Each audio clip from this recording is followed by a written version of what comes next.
Hello, everybody, and welcome to, I think it is the afternoon, just about, so welcome to the next session in the Blue Theatre, where we're talking about, this is the cruise and carrier track. We're going to talk now about sustainability with one of a cruise line, a tour operator, and a specialist sustainability tour operator, travel company. And we're going to talk about sustainability and how that aligns with being economically successful, how we grow and be sustainable as an industry. What we've got is each of our speakers has got a 5-minute presentation to tell you about a bit about themselves and introduce the topic. So we'll go one by one, and I'll introduce them onto the podium to give their 5 minutes. First up, we're going to hear from Hurtigruten. Did I pronounce that correctly? Which is, those of you might know, is a Norwegian cruise operator. Well, more than a cruise operator, actually, but you'll hear in a minute. So we've got Andre Pettersen. He's the Chief Product Officer for Hurtigruten.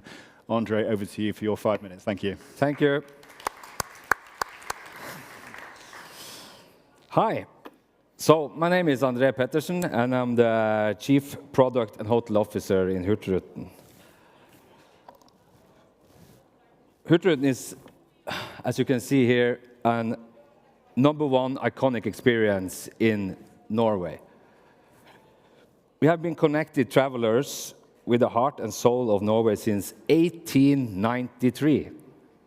That's a long time. That's a really long time. And we've been in service even through COVID.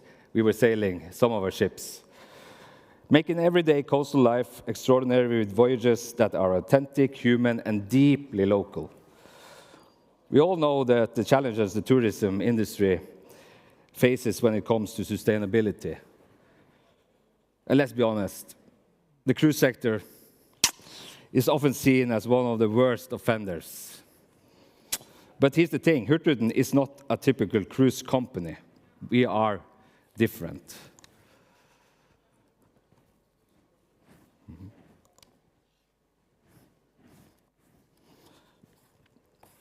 So what sets Hurtigruten apart? We are trusted since 1893.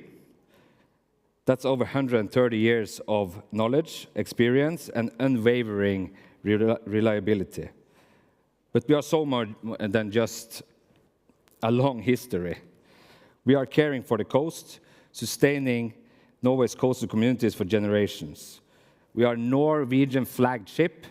We have Norwegian crew with Norwegian salaries and benefits. We are an integral part of Norway. We are deeply intertwined with the coastal communities, which we support, trade, and cooperate with. We know that travel done the right way can have a huge positive social and economic impact. As an example, we are buying 80% of all our food is sourced locally from suppliers along the Norwegian coast. And that makes a huge impact on especially the small local communities. That creates communities where people have jobs and make a decent living.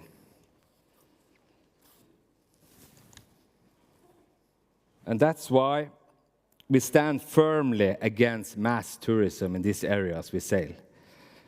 We recognize the threat to the climate, to the delicate balance of nature, and to the unique character of local communities. We offer something different, small ship cruising that brings our guests closer to the coast and communities. The community actually want us to be there because we collaborate with them and we buy from them, and we have a really good and strong collaboration for 100+ years. So sustainability isn't a cost, it's a smart investment, is how we see it. We are deeply committed to protecting the planet. We are fully aligned with the Paris Agreement. And we're investing heavily in reducing our emission and minimizing our environmental impact. We are incredibly proud to be developing the world's first zero-emission coastal cruise ship. It's going to be delivered in 2030. But does all of this make business sense? We believe that sustainability is a competitive advantage, and we're confident it will make our business stronger than ever. We know that to be the part of the future, you need to innovate, adopt and make sustainable choices. We as a company need to look back in the rearview mirror and say that we made an impact. And in Hurtigruten, we aim to be a catalyst for change, innovating sustainable practices for others to adopt, and learning from others to improve every day. So I'm looking forward to today's discussions. Thank you very much. Thank you. Thanks, Andre. Thank you. Sustainable, but also on time, which is good. Good. Okay, now we have the view from Club Med, and we have Rémi Larnaudy. God, my French is awful. Yes. He's managing director at Club Med. sorry, Rémi. We'll call you Rémi from now on. I will do it by myself. Good morning, good afternoon, everybody. So my name is Rémi Larnaudy. I am actually the managing director of Club Med Germany. So one question already, who knows Club Med? Okay, more on the right side than on the left. Okay, good to know. Club Med is a company which is established since 1950. So we're celebrating this year the 75th anniversary of Club Med. So it's quite a milestone in our history. Club Med, my story is very linked with Club Med as I started Club Med 22 years ago. I studied as a tennis instructor. It was very, very summer job-oriented moments, and I turned out to be here 25 years later. So it's quite a story. I've been appointed general manager of Club Med in resort for 7 years, where I've been mostly in American zone, in Asia, but also in Europe. And then after, I decided, my company wanted me to also work in offices, so I was appointed in China as a product director for APAC Pacific. Then in Lyon as a product for EAF Resorts, and now, since a year, I'm proudly the managing director of Club Med Germany, married for the German woman who didn't give me the chance to come here in Germany. So, about Club Med, I was saying Club Med was created in 1950 by two characters, was Gérald Blitz, a Belgian man, and Serge Tegano, Frenchman, and together they bring the idea right after the Second War in 1950. They were very pioneer to bring vacation together. So they create the concept with bringing all people together to reconnect with the nature, to connect in between individuals, and basically topics we are still today very actual in our days, right? There we go. In sustainability, Club Med have been moving from 1950 with different ambition, different objectives. We have been very pioneer all the way by creating what we call the mini club. We've been opening destinations all around the world. And since 2014, we decided to move up to a premium exclusive destination. And we moved from 130 resorts to today 70 resorts, much more premium oriented, with an ambition to have also resorts which are much more sustainable and much more engaged for the future of our children and of course our clients. And so I just would like to show you a quick video on what Club Med stand, and we will discuss it after. Since 1950, we've been exploring the world in search of its most beautiful destinations to reconnect with nature, find happiness, create unforgettable memories, and inviting you to join us on our greatest journey yet towards a more sustainable future. A journey towards more environmentally friendly resorts, where we constantly strive for the highest certifications and are committed to reducing carbon emissions related to the production and consumption of energy in our resorts by 80% by 2050. A journey towards more sustainable vacations for our guests, with only 10% of our resorts' land developed, preserving the beauty of their natural biodiversity, and 60% of fresh ingredients sourced locally, enjoyed daily in our restaurants. A journey to make a positive impact for our teams worldwide, with all our resort managers promoted internally, leading teams of over 100 nationalities trained to work and grow together. Earth will always be our most beautiful destination. And while the journey ahead is long, we're happy to care for it together.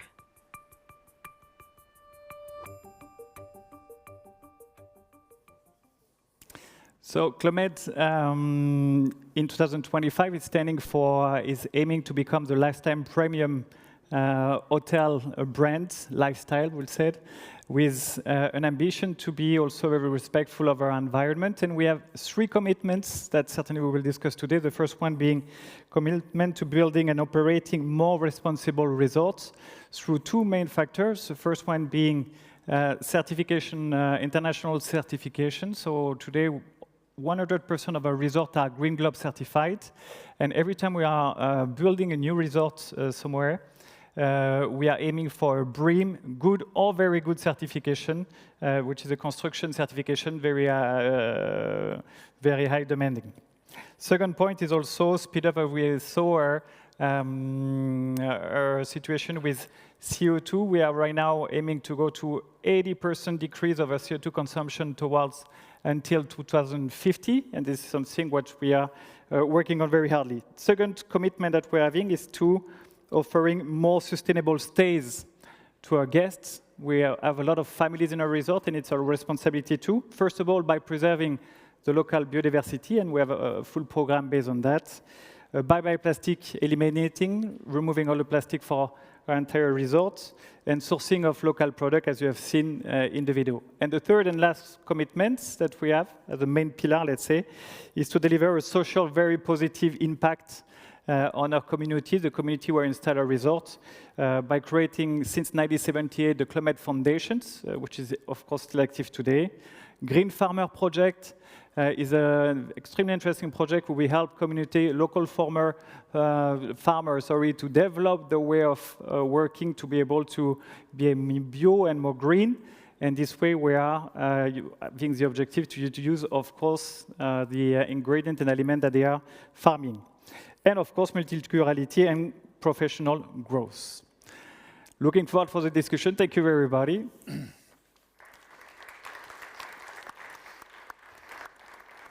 Thank you, Remy. Right now, for a natural English speaker, the next speaker's name is going to be difficult to pronounce without suggesting that he's not telling the truth. He's not Ingo Lies, which is how I would normally say. He's Ingo Lies. Ingo is the CEO of Chameleon, a specialist sustainable travel company. Ingo. Thank you, Lee. Yes, I take any applause, even for coming up here. Thank you. I've actually. Oh, sorry. I go back. Okay. So I'm actually the youngest company here. We celebrate 30 years next year. But I remember the 95 ITB, that was my first one, and ever since. And I was standing in front of the Nepal stand distributing flyers I printed in a copy shop on yellow paper, our company color by now. And trying to get my first group together, which I did. I guided myself in the October 95. I'm going back with my sons and my wife this year to celebrate in Nepal. And I did not expect in 95 that one day I would stand here and talk to you about sustainability and success. And that's, I'm going to take you into the Chameleon story a little bit, and we start with a film. Der Regenwald, grüne Lunge der Welt, voller atemberaubender Schönheit und Heimat unzähliger Tier- und Pflanzenarten. Hier stellen wir, von Wissenschaftlern exakt berechnet, für jede Reise Regenwald unter Naturschutz. So haben wir schon viele Millionen Quadratmeter dieses Paradieses gerettet.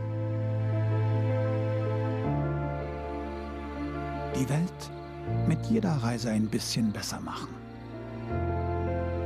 Das heißt, dass Chameleon mit dem Großteil ihres Reisepreises die lokale Wirtschaft im Reiseland unterstützt.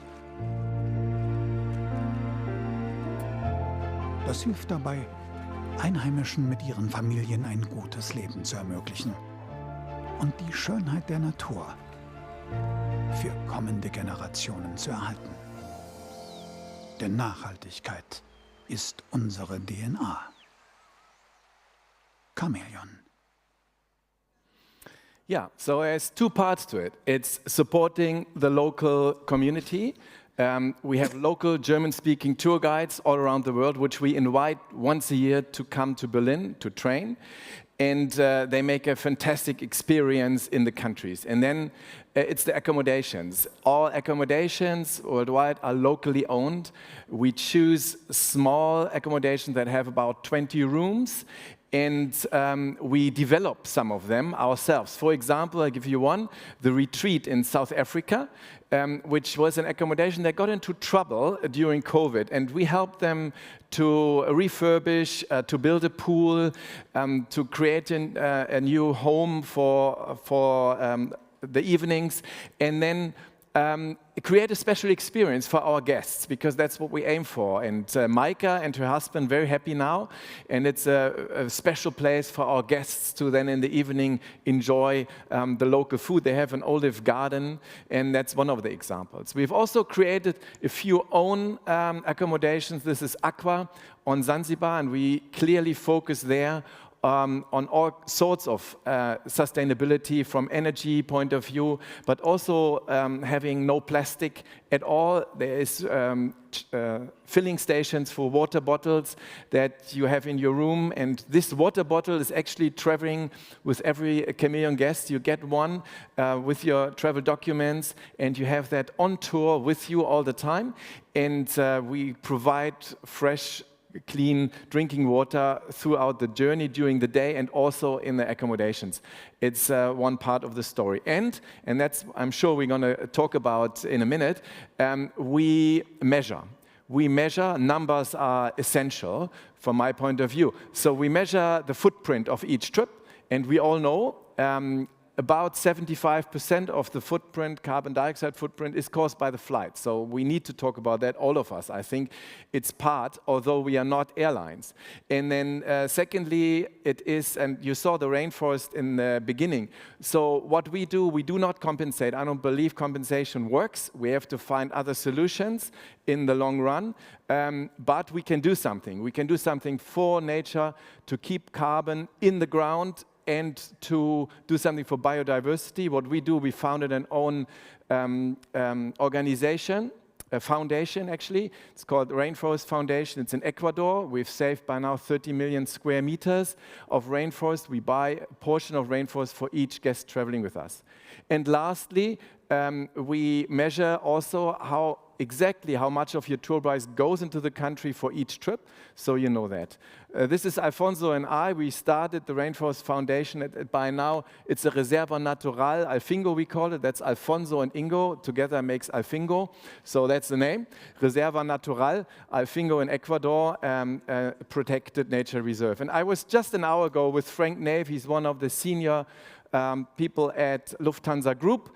And we bought for 100,000 euros sustainable aviation fuel, and that's important also. And we are, lastly, also part of many initiatives. For example, I'm part of the board at Futuris, a sustainable organization in Germany. This was a CEO meeting, lots of CEO airlines, tour operators, and we're talking about how to make flying more sustainable in the future and what needs to be done. We won the German Sustainability Award 2025. We're very proud of that, biggest prize we ever have.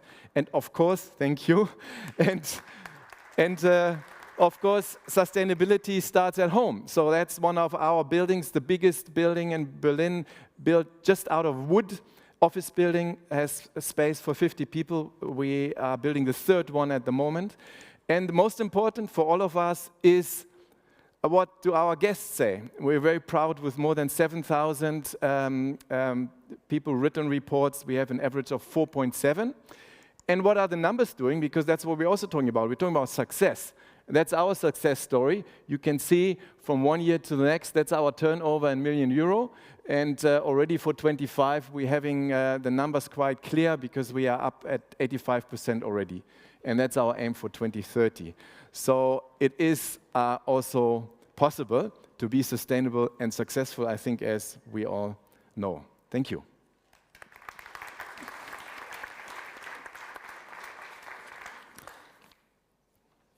Thank you, Ingo. Thank you, guys, for that introduction. Look, let's start with something that actually Ingo raised. It's possibly the elephant in the room, in that the industry as a whole is not going to go net zero or become officially sustainable until the aviation industry does. We started this morning with a panel of aviation people on this stage, talking largely about the German situation, but really we touched a lot on sustainability and the kind of expectations that are being placed on carriers, on airports, etc., and the difficulties they're going to face because it's going to cost a lot of money.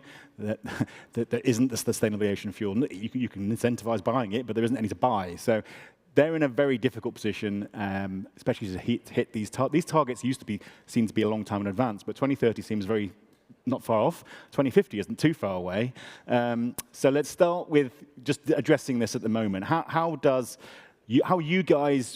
you portray yourself as being sustainable when ultimately you're still having to use carriers, long haul especially, to take people to these amazing experiences that obviously you want to. Let's start with Ingo, but you need to get these people there somehow. So yeah, how does that happen over the next 20, 30, 40 years? I think we need a joint effort, yeah, because whatever you do in the tourism industry, mostly, unless you do like camping trips in Germany, you need the flights. Yeah. And the technical solutions are only starting to develop. Sustainable aviation fuel exists, but it's too small. But I think we have to start and we have to unite on that. And we have to get the airlines in and politics, because we need tax reductions on these fuels. We need investment. And yes, in the end, I think we're all going to be part of it, the consumer as well. It is going to have a price increase, but if it's going step by step, I think we can take the people with. But it has to be fair. That's one of the issues the EU is trying, I think the quotes are a good idea, but we also have to look at airlines that operate outside of Europe, that they also take their part in that development, because then that has to be fair. Yeah, but I think we all have to look at this topic. Completely. I think that was the feeling earlier. There's a too heavy a burden being placed specifically on Europe, because this is where this issue is being addressed most readily, and then everywhere else gets on with it. And we know the political situation. Instead of getting rid of it, I think we have to get the others in. Yeah. That's my way of thinking. So that is important. This is where, yes, sorry, go on. And I just wanted to bounce on it. I totally agree on a line that we need to work on it all together. It will take time, and what Club Med is trying to do also is we have this strategy of being global. It's trying to open destinations where we will ensure that we will not have to fly all the world to these destinations. So we are also aiming to try to decrease tremendously the consumption in this way, and this is also the strength for us, being international. So example, we're about to open one resort in South Africa because we have a solid market in South Africa, and we know that consumer from and inhabitants from South Africa will join. We're going to open also a commercial office in La Martinique, because also we have a solid base of clients over there, to make sure that also, that's our first ambition, that this destination will be also almost auto-sufficient, and we will not have to fly people all over the world. We are pushing right now a lot also new destination, which also avoids using the carrier, because we know, again, it's going to take a lot of time to achieve it. And it's how destination can be a solution. Example also, the summer mountain, where we have also a drive-to solutions, where we can also, and it's very hype right now, be a solution tool. Yeah.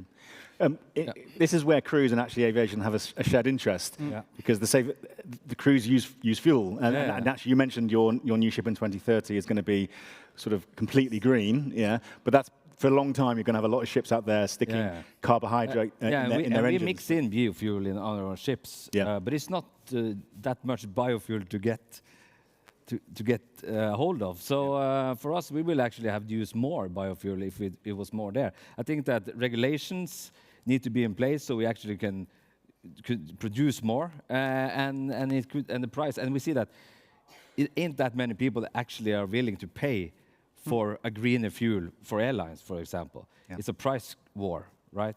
So, but the shipping or the cruise industry is quite regulated. Like our company, we needed to take down our emissions with 25% because we are under a state contract with the government in Norway. Yep.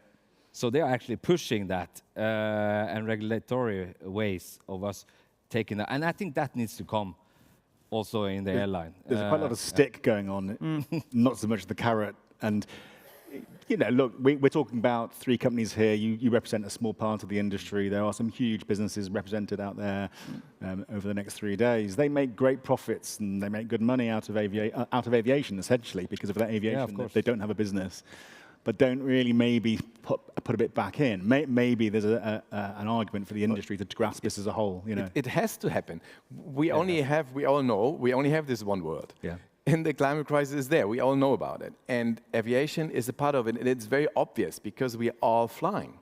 Yeah. We actually made a survey, our guests, 30,000, to find out. And what we found out is a lot of flying with a bad conscience. So we don't want that. We want them to fly happily, and I mean that's obviously often the start of the trip is the flight to get wherever you're going. So I think it's really essential, but also I think what we also need to look at is development in the world for jobs, for especially in developing countries. A lot of jobs are being created. And that also profit. I mean, there's different business models. You come as a European company in destinations, you own the places, you still employ a lot of locals. And I love what you said about local food and all of that has changed. And there's a lot of change. People, actually, we have to communicate this. It's still not known enough. Also, for you as an example, as a most sustainable, I would say, cruise ship company, and still, I think one has to look at how do the locals benefit a lot, aside from and how do also taxes come into a country, because if all the taxes are being paid elsewhere and there's no income because there are no businesses, that is also a problem for developments, and then there's maybe nations coming in that have other interests in building the roads because the governments don't have own money, they're generating enough from businesses in the country. So I think that's also part of our responsibility, and that's actually my key word. Yeah, I think all 3 of you talked about more the social impact and creating jobs, supporting locals. Is it frustrating that when we talk about sustainability in travel, the focus is so often on the carbon, on the C word, on carbon, and when we talk about then offsetting carbon, so it's carbon versus carbon. Why not offsetting? Can be, do I do social good? That's an offset because sustainability could cover all sorts of aspects, not just environmental impact. So is it frustrating for you guys that maybe the impact on society isn't factored in enough for what you do? I mean, especially with Herde Gruten, you are a local service as much as anything else. Without you, those communities coming can't to exist. the harbors we are visiting, nobody will live there. In a way, at least the rural areas of Arctic Norway, and so we are keeping lights in houses, beds in heads, and the community going, and everybody profits of the tourism. How do you put a value on that, and how do you put that value back into the equation when you say, "Am I sustainable?" Yeah. That's a longer discussion than I can take here, but it doesn't really happen, does it? But it happened, and I think that is what tourism is all about. Right. So you can make that. It's a low scale to start working with hotels, restaurants, and it really employs. When I was walking around here, I was like, what a massive industry we actually are when we look it together. Because I usually go to cruise venues, and everybody's here in ITB, and I was like, wow. And but we are maybe not that good at advocating what we want to do, like oil, gas industry. Remy, you're probably on the panel. You're probably the most mass market, but still, I don't know if do you consider yourself to be part of the mass market? And I suppose the question is, does mass market and sustainability, are those 2 things incompatible? For us, actually, Club Med has been, as I was explaining a bit before, we move really from We used to be very mass market in 2000, and we really moved to a value strategy. So decreasing quite tremendously a volume of resorts. And I think the equation of, as you mentioned, the equation of mass towards sustainability is a complex topic. And we decided a little bit to take it on another way by creating more value. And basically, we decreased by almost 50% of capacity of resorts. Right now, we have 72 resorts in the world compared to 130, 140 years ago. And we're trying to decrease the volume of field use also in this. But of course, by creating more premium hotel, the ADR has been quite strongly raising, and we managed to have a profitability and a result, actually, which has been quite record on the past 2 years. Once again, by promoting new destinations, new places to be. So I would say we are not so much anymore into the mass, but trying to create values in destinations which have a real future. Yeah, I guess reducing supply, going up market, raising prices.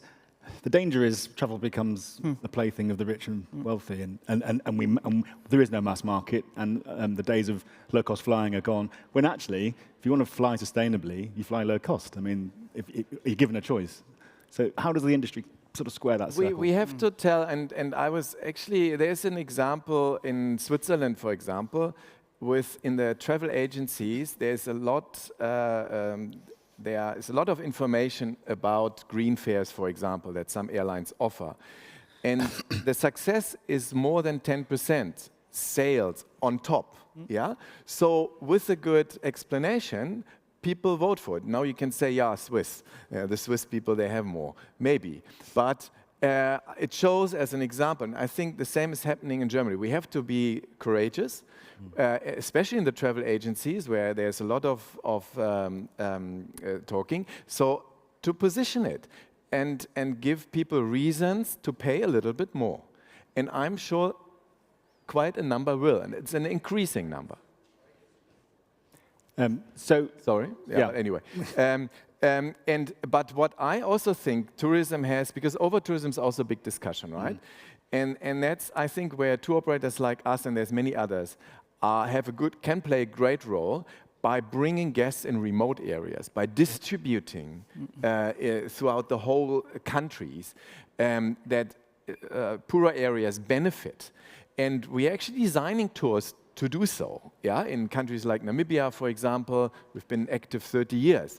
Now it's very known, but 30 years was not very known. And it has developed the country. And I think that we have to explain to people. They have to know that they're actually doing good with their travel for themselves, yes, but also for the locals. And we have to give them the numbers for that. And we have to rethink our business models all the time, yeah, because time is moving.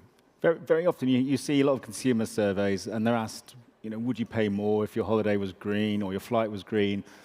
There may be a sign, as you're shaking your head. You don't tend to get a lot of people going, yeah, I'm desperate to pay more. So the consumer kind of expects this. It's not like they are looking at it as an extra special thing. They want it to be baked in anyway, don't they? I mean, they're looking for you guys to do that for them. Yeah, but so I think you need to have value and quality in the product. I think that is the key. Then you can say also that this is a more sustainable product because it has higher qualities. Yeah. Local food have better quality than frozen food. Yeah. And it costs more to deliver it at the port on the dock where the ship is docking. The same is for shore excursions with Norwegian salaries that are quite high. But you get if the shore excursion you are providing is coming from a national Sami family that lives there all year round, and you understand that has some cost, but it's authentic, and then you want to pay for it. If it actually is an electric bus that takes you there, good, but it's a value. I think you need to be in that space, and that's hard with mass tourism and volume products. Yeah. But luckily for us, we are not in that. Remy, you mentioned all-inclusive is your well, you almost like invented the idea of all-inclusive, and you're doing the ski side of it. So that depends. The weather, it's very weather dependent, but on the other side, you're also taking people to the sun. So again, it's weather. So you've got a vested interest in the climate being quite predictable, I guess. This is obviously something that's really important to Club Med, because if you can't, if the climate changes, there's no sustainable business model for you guys, is it? Yeah, so completely. And we are trying to think about it when the ski destination is at risk. We know it all, and we are promoting also. This is why we are pushing so much into summer mountain. Very well, a real high post-COVID, where we basically raised by 50 or 60, 55% the volume of travelers to summer mountain in Europe. Particularly in France, and this is also not using any AC in the resorts. It's also a great solution for waste solution also, and of course, really lowering down in terms of CO2 consumption. But yes, we are actually worried with this weather change. Obviously, some destination we have in Mauritius, some issues with actually our beaches. So environment is a main concern for us. And particularly the fact that 100 nationalities living with us, working with us, and we are caring also for them. Yeah. Look, our time is nearly up, but you can tell from the size of the audience, this is a key topic. It really is. Yeah. People come and want to talk about, want to hear about this. Just one question to finish off. Look, this is quite a big topic outside of travel. There are big protest groups, you might say, who take quite an extreme stance on this. They just simply want us to travel less, and they'll accuse all you guys of, no matter how good you are at this, of greenwashing. And it's an accusation that everyone has to take seriously, because it can look like that. So, just how do we avoid, as an industry, but you individually as companies, how do you avoid the accusation that this is all about greenwashing, and if you're enabling travel, it's not sustainable per se? So, transparency. Yeah. Transparency is the key, that's why we have a big sustainability report. We actually run 2 foundations. We also say how much money we are giving into them, what it's spent on, and what's your carbon footprint, and talk and find more ideas, and we have to keep moving. Greenwashing is a danger and is a reality in some parts, and but I don't believe in traveling less is the solution. Yeah. It's not going to happen. Maybe it's going to happen in some areas, in some countries, but the world is big, and we all know all the predictions are it's going to double on flights in like 10, 15 years.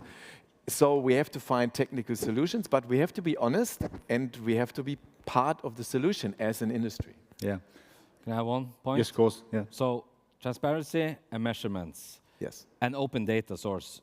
ESG, we are the best rated cruise company on ESG. That's not on a random chance. That's hard work for many, many years. So and then everything is open. Yep. And we measure everything from food waste to water spillage, whatnot. And that's how you can come across the greenwashing accusations. Yeah. Remy, because nobody's perfect. Yes. Final word for you. I mean, data measurement, very hard to get data that, you've got to trust the data in the first place, so maybe that needs a third party to verify it, but you know. Totally, the data is key. I would like to add also the humility on the topic also. We know we are responsible, but we know that we're on a long way. It's a long way to go, and it's a daily effort, and it's a team effort. And this we have to be very conscious on it, and this will avoid also some accusations on that, being very humble on the topic, because we are all learning there. And data is key. I totally agree with you. KPIs, ensuring we have a progression year after year, and not just giving an appointment in 20 years and waiting 10 years to say that, sorry, we're not there, is also something will help, I believe, too. Great. Well, look, I know we could probably keep on talking about this, but there's going to be loads of sessions on this throughout the next 3 days, I'm sure. So if you want to talk about sustainability, there's plenty of content. We have to break now, and we have to I think it's lunchtime, actually. So for the guys in the room, if you want to come back into the blue stage after lunch, there's lots of more content throughout this afternoon. In the meantime, please join me in thanking our panels. So thank you to Ingo, thank you to Andre, thank you to Remy. Thank you. Thank you very much. And all the best. Thank you very much, guys.